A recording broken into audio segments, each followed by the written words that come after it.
اصحاب کہف کا نام تو سنا ہے نا ماشاءاللہ آپ نے۔ پہلے اس کی فضیلت میں ایک حدیث نہ بیان کروں؟ نبی کریم صلی اللہ علیہ وسلم نے فرمایا، یہ مسلم شریف کی حدیث ہے، دجال آئے گا قیامت کے قریب اور بڑے لوگوں کو گمراہ کرے گا، تو حضور نے فرمایا جو سورہ کہف کی 10 آیات زبانی یاد کر لے نا، وہ دجال کے فتنے سے بچ جائے۔ اللہ توفیق۔ اس سورہ مبارکہ کی آیت نمبر 9 سے اصحاب کہف کا ذکر شروع ہوتا ہے۔ اصحاب کہف، حضرت عیسیٰ علیہ السلام کو اللہ کریم چوتھے آسمان پہ بلا لیا نا، تو دقیانوس نام کا ایک بادشاہ ہوا بنی اسرائیل کے اندر، بڑا ظالم تھا، اس نے گمراہی پھیلا دی، اور جو لوگ معاذ اللہ کفر اور شرک نہیں کرتے تھے انہیں قتل کروا دیتا۔ تو 7-8 نوجوان اپنا ایمان بچا کے اللہ، ساری دنیا مال بچا کے بھاگتی، وہ 7-8 نوجوان اپنا ایمان بچا کے بھاگے کہ یہ ہمیں کہیں کفر کی طرف نہ لوٹا دے، تو جا کے ایک غار کے اندر چلے گئے، تو ایک کتا بھی ان کے ساتھ ہو گیا۔ انہوں نے کتے کو بڑے روڑے مارے کہ یہ اگر بھونکے گا، آواز نکالے گا تو ہم پکڑے جائیں گے، ہم نے تو چھپنا ہے، پر اس کو نہ ولیوں سے پیار ہو گیا۔ اس نے کہا بھگاؤ جتنا مرضی مجھے، فطرت میری ہے کہ میں بھونکتا ہوں، پر جب اللہ کے ولی ہوں تو پھر میں ادب کروں۔ یہ قرآنی واقعہ ہے۔ اچھا، یہ عین وہ واقعہ ہے قرآن مجید کا کہ جو بہت ساری چیزوں پر ویسے ہی نص ہے اور بہت ساری زبانیں ویسے ہی گونگ ہو جاتی۔ تو وہ 6-7 لوگ تھے، وہ چلے گئے غار کے اندر، جا کے انہوں نے پناہ لے لی۔ بادشاہ کو پتہ چل گیا کہ غار کے اندر ہے۔ اچھا، اللہ کی قدرت، جیسے ہی داخل ہوئے انہیں نیند آ گئی، یہ سو گئے۔ اور قرآن مجید کہتا ہے، قرآن مجید کے یہ لفظ ہے کہ کتا غار کے منہ پر بازو پھیلا کے بیٹھ گیا، گویا اپنے مالکوں کی خدمت کر رہا ہے۔ اب میاں صاحب کی ایک بات کر لیں درمیان میں، میاں صاحب فرماتے ہیں جنہ تنا وچ عشق نہ رچیا، کتے ہونا تھی چنگے، اور چلو مالک دے کر راکھی کر دے، صابر بھوکے ننگے۔ یہ دیکھو نا کہ اتنا تو ان کے اندر بھی کمال ہے، اپنے نا دونوں بازو پھیلا کے، کتا بھی غار پہ بیٹھ گیا۔ ان کو نیند آ گئی، بادشاہ نے پتہ کرایا کہاں بھاگ کے گئے، تو کہا وہ غار کے اندر ہے۔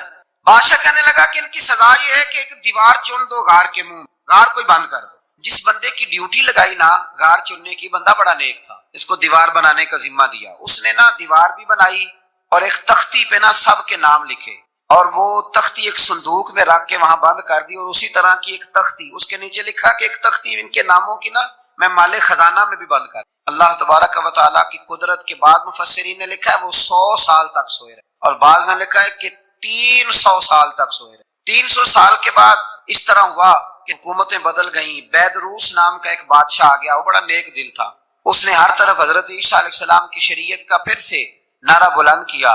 اب نا کچھ لوگ ایسے تھے جو منکر ہو گئے تھے کہ مرنے کے بعد دوبارہ کیسے اٹھیں گے۔ بادشاہ ایک دن حجرے میں گیا، جا کے دعا مانگی، یا اللہ کوئی ایسی بات دکھا جس سے لوگوں کا ایمان پکا ہو جائے۔ اس طرح کے بادشاہ ہوا کرتے، تو رب کریم نے کہا میں نے تو پہلے ایک راز چھپا کے رکھا، کھول دیتے ہیں۔ اس نے دعا مانگی، اور ادھر کیا معاملہ ہوا، ایک چرواہا بکریاں چرانے والا وہاں سے گزرا، اس نے سوچا یہ دیوار ہے، اگر اس کا منہ کھول لوں نا کبھی تو میری بکریاں یہاں تھوڑا سا دھوپ کے اندر سستا لیا کریں گی۔ اس چرواہے نے کیا کیا کہ اس نے وہ دیوار گرائی تاکہ میری بکریاں اندر جایا کریں۔ وہ دیوار گرائی تو اس نے اندر 6-7 لوگ سوئے ہوئے اور کتا بھی سویا ہوا دیکھا۔ اللہ تبارک و تعالیٰ اپنی قدرت سے، اپنے فضل سے ان کی کروٹیں بھی بدلتا رہا۔ اپنی قدرت سے ایک طرف انسان پڑا رہے نا تو اعضاء گل جاتے ہیں، ان کی کروٹیں بھی بدلی جاتی، مناسب روشنی بھی دی جاتی اور حرارت بھی۔ اس نے دیوار گرائی تو ان کی آنکھ کھل گئی، ایک دوسرے سے کہنے لگے آج تو بڑی گہری نیند سوئے ہیں یار، آج تو لمبی نیند پوری کر لی، چلو بھوک بڑی لگی ہے ایک دوست کو بھیجو۔ یہ سارا واقعہ قرآن مجید میں اپنے لفظوں میں بیان کر رہا ہوں۔ جاؤ ایک دوست کو بھیجو بازار سے نا کھانا لے آئے، پیسے وہی 300 سال پرانی کرنسی۔ وہ جب نان بھائی کی دکان پہ گیا نا سامان لینے، اس کو پیسے دیے تو نان بھائی نے ہاتھ پکڑ لیا، کہنے لگا میاں تو کدھر سے آیا، یہ کون سے پیسے؟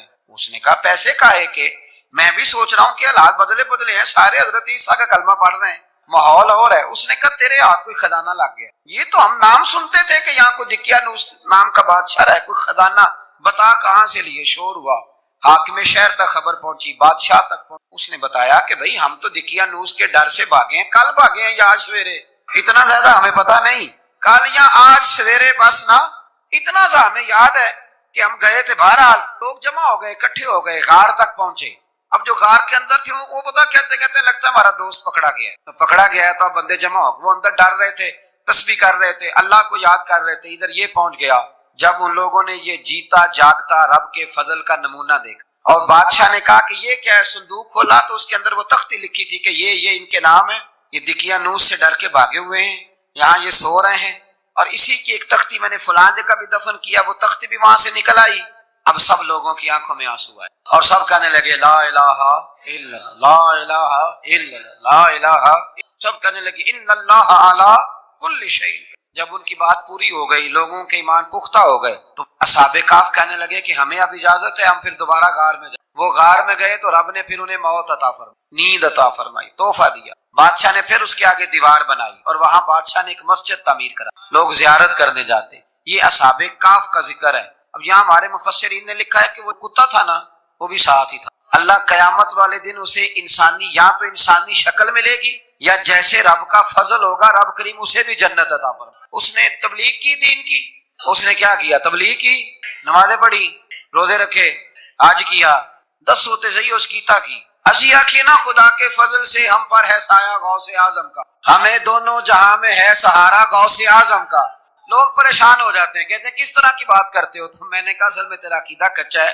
وہاں تو کتا چلا جائے ولی کے پاس تو رب اسے جنت دے دیتا ہے، تو جھیکتا جاتا مومن جائے تو اللہ کیوں فضل نہیں فرماتا؟ اس سے آگے نا پھر آیت نمبر 32 ہے، اس میں اللہ تبارک و تعالیٰ نے 2 لوگوں کا واقعہ بیان کیا۔ فرمایا ایک شخص کے انگوروں کے باغات تھے اور چاروں طرف سے کھجوروں کے درختوں نے گھیر رکھا تھا، اور درمیان میں کھیتی بھی تھی اور بیچ میں دریا بھی بہ رہا تھا، اور ان باغات نے بہت عمدہ فصل دی۔ ایک دن یہ شخص اپنے ساتھی سے کہنے لگا میرا مال اور افرادی قوت تم سے زیادہ ہے، مجھے یقین ہے کہ یہ باغ کبھی برباد نہیں ہو۔ اول تو مجھے قیامت کا یقین ہی نہیں معاذ اللہ، لیکن اگر قیامت آئی تو مجھے وہاں سے بھی بہتر مال ملے گا۔ اس کے دوسرے ساتھی نے کہا تو اپنی اصل کو بھول گیا ہے اور تو نے اپنے خالق کی ناشکری کی جو کہ وحدہ لا شریک ہے۔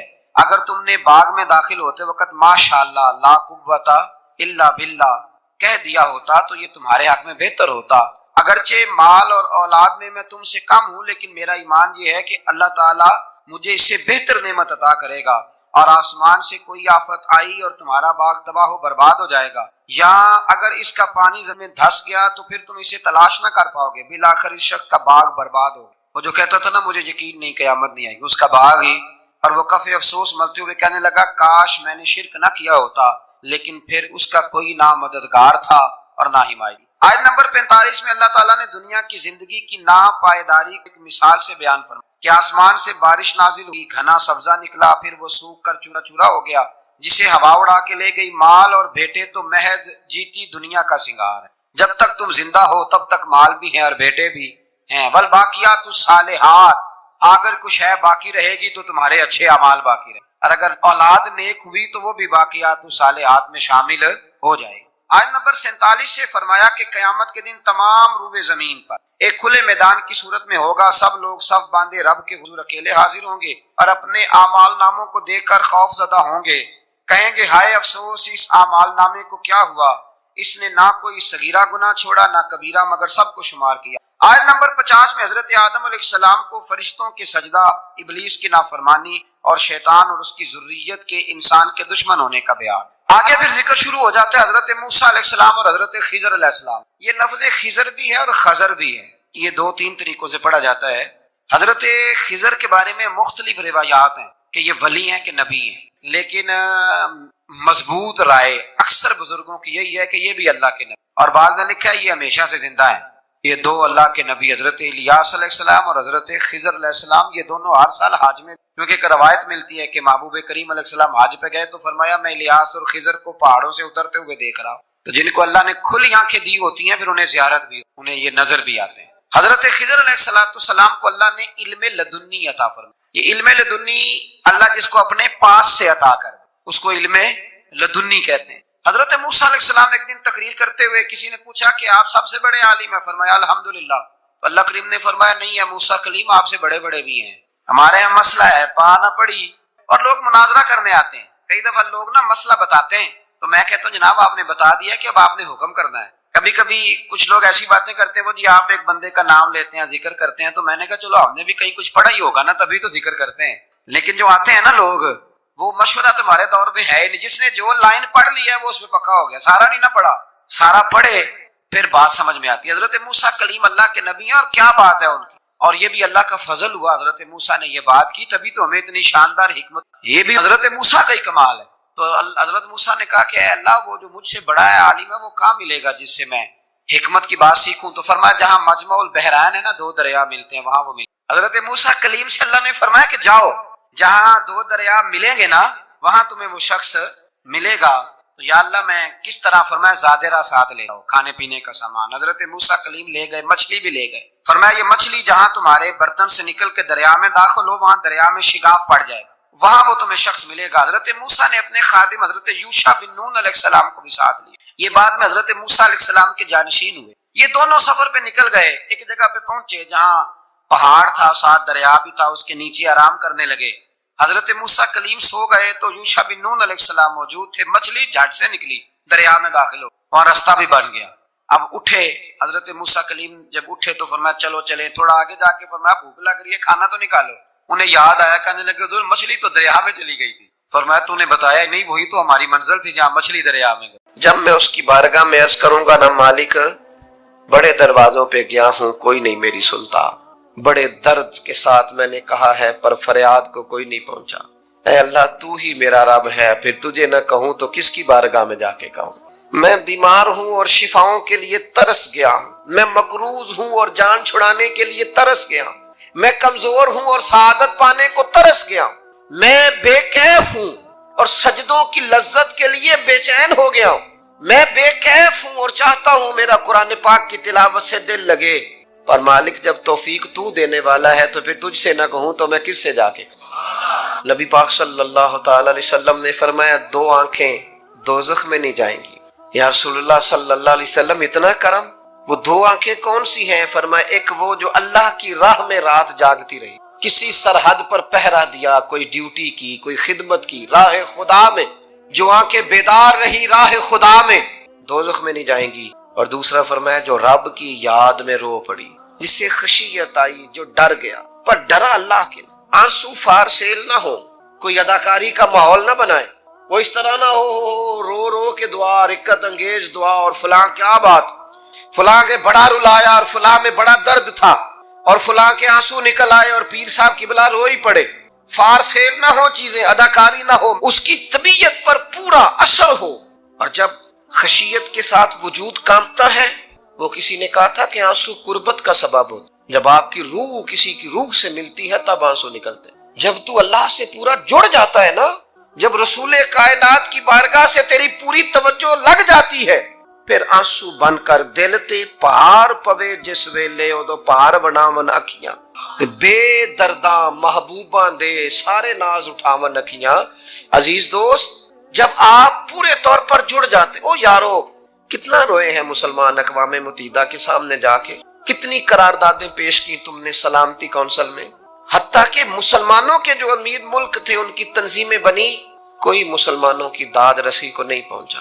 میری کو بہت لمبی عمر تو نہیں ہے، پر میں نے برما میں مسلمانوں کے کٹتے ہوئے حالات دیکھے، خبریں آئیں، ہم نے دیکھی کٹتے اور سسکتے مسلمان ہم نے دیکھے۔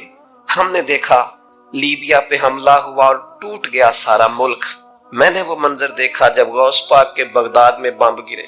ہم نے وہ دور دیکھا جب کسی نے خبر دی کہ کربلا میں پھر سے کربلا برپا ہے۔ ہم نے وہ منظر دیکھا جب پتا چلا کہ پھر سے مولا علی کے نجف اشرف کو اجاڑا جا رہا ہے۔ ہم نے وہ سارے منظر بار بار دیکھے، بار بار سنے، اور اب تو شرم آتی ہے۔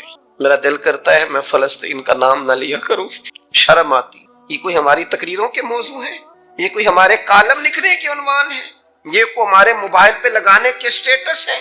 یہ تو شرم سے مر جانے کا مقام ہے۔ یہ کوئی گردنیں اٹھا کے بات کرنے والی بات ہے؟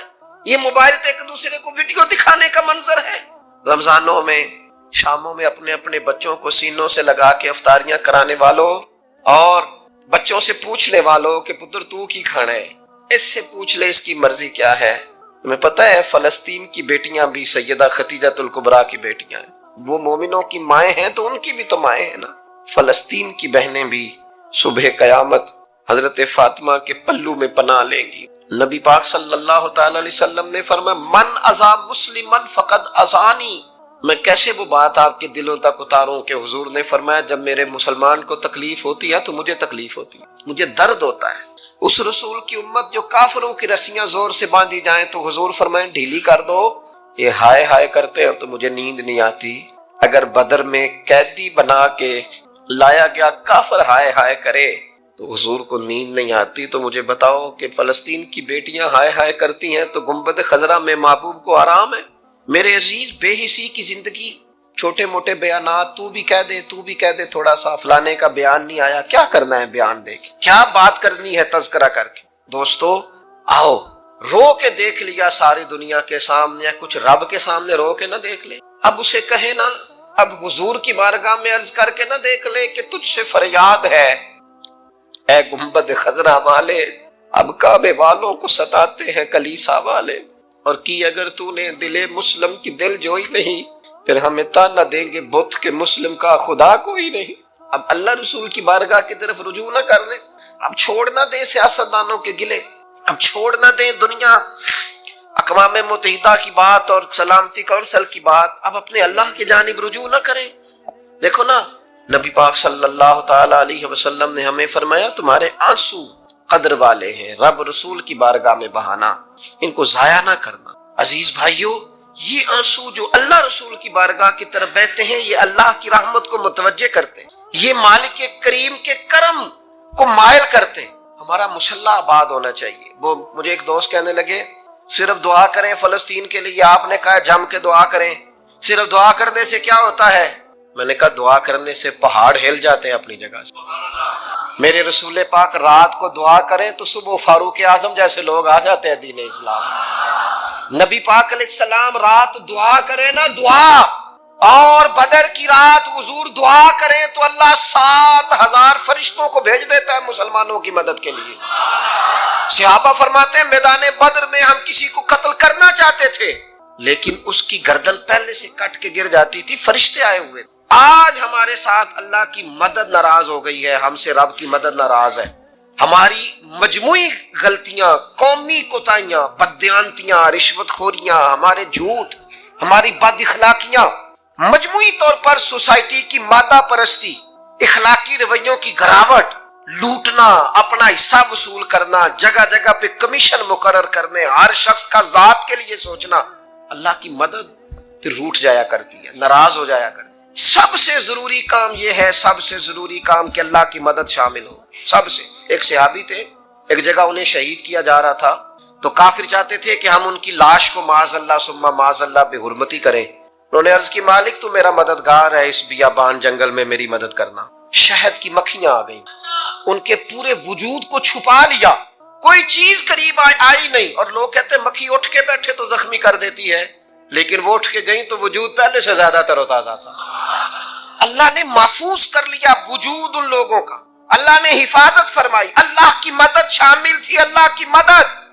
ایٹم بم تم نے بنا لیے، ہتھیار تم نے سجا لیے، دولتیں تم نے جمع کر لی، بڑے بڑے تم نے ادارے قائم کیے، اب ایک کوشش اور بھی کرو، رب رسول کی بارگاہ میں رو تاکہ تمہیں اللہ کی مدد بھی ملے، تمہارے اندر حوصلہ بھی پیدا ہو، تمہارے اندر شعور بھی بلند ہو، اپنی ذات سے اٹھ کر سوچنے کی تمہیں طاقت بھی میسر آئے۔ میرے عزیز، اگر اس کی بارگاہ میں رونا آ جائے نا، اس کی بارگاہ میں اسے منانا آ جائے، تو پھر تو کیفیات ہی کچھ اور ہو جاتی ہیں۔ کتنا کو روئیں بھلا؟ حضور فرماتے ہیں بہت لمبا تم نہ بھی نہ رونا، اگر مکھی کے یا مچھر کے پر کے برابر بھی تمہارے آنسو نکل گئے نا، میں اب اس سے زیادہ کیا آپ کی بارگاہ میں بات کر سکتا۔ حضور فرماتے ہیں ایک مکھی اور مچھر کے پر کے برابر بھی تیری آنکھ سے آنسو نکل آیا، شرط یہ ہے نکلے ریاکاری کے لیے نہیں، نکلے اللہ کی رضا کے لیے، اس کی خشیت میں نکلے۔ فرمایا اگر مکھی کے پر کے برابر بھی تو رو پڑا تو اللہ تعالیٰ تیرے لیے دوزخ سے آزادی لکھ دے۔ اور نبی پاک صلی اللہ تعالی علیہ وسلم نے بیان فرمایا ہے، حضور فرماتے جو اللہ کے خوف سے رو پڑے نا، جس طرح بھینس بکری گائے کے تھنوں سے نکلا ہوا دودھ دوبارہ تھنوں میں نہیں نہ جاتا، اسی طرح جو رب کی یاد میں رو پڑے وہ دوزخ میں نہیں جاتا۔ یہ مثال دیکھیں کیسی دی حضور نے سمجھا۔ اگر کبھی رونا آئے اس کے لیے تنہائی کا انتخاب کرے، مجمع میں نہیں۔ ایک بندے کو حضرت عمر نے مجمع میں روتا دیکھا تو فرمایا یہ کام تو اکیلے میں کرتا تیرے لیے برکت والا ہوتا، تیرے آنسو نکلے، تیرے رخساروں پہ بہیں۔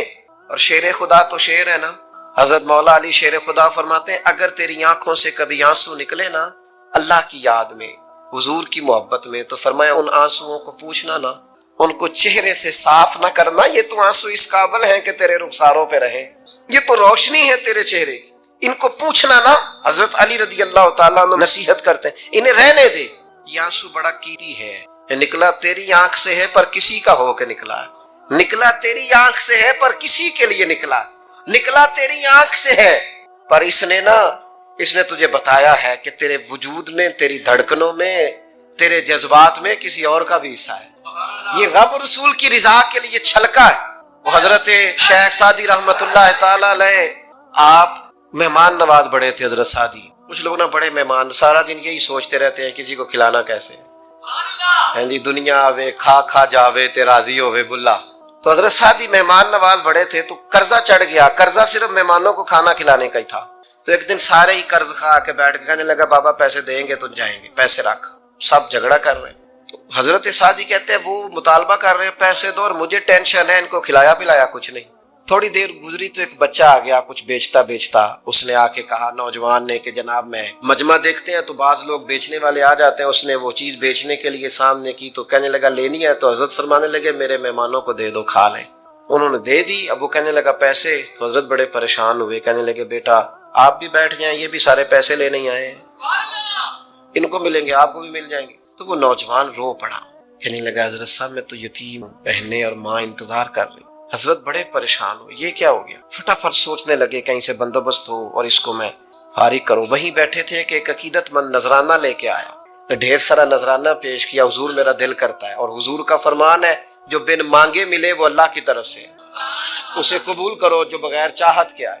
تو اس نے نظر پیش کی تو وہ ڈھیر سارا نذرانہ تھا، حضرت نے جن کے پیسے دینے تھے سب کو دیے، اس کو بھی دیے، سب قرضے ادا کر کے بھی تھوڑے سے بچ گئے۔ تو ایک بندہ صاحب دل تھا، کہنے لگا حضرت ہم بڑے دنوں سے آ رہے تھے، پیسے نہیں مل رہے تھے، آج کیسے مل گئے؟ فرمانے لگے تم میں کوئی رونے والا کوئی نہیں تھا، ایک بھی رونے والا ہو تو باقیوں کا کام بھی۔ سنو نا، حدیث ہے بہقی شریف، حضرت حیثم بن مالک رضی اللہ تعالیٰ عنہ فرماتے ہیں نبی پاک علیہ السلام خطبہ دے رہے تھے، تقریر فرما رہے تھے، حضور کی باتیں دلوں کے میل کچیل اتارتی چلی جا رہی۔ فرماتے ایک شخص نبی پاک علیہ السلام کے سامنے بیٹھ کر حضور کی گفتگو سن رہے تھے، وہ رو پڑے۔ ساری گفتگو چھوڑ کے نبی پاک صلی اللہ تعالی علیہ وسلم کی توجہ اس شخص کی طرف ہو گئی۔ ہوا کیا ہے؟ وہ تقریر سنتے، بات سنتے بس رو پڑے۔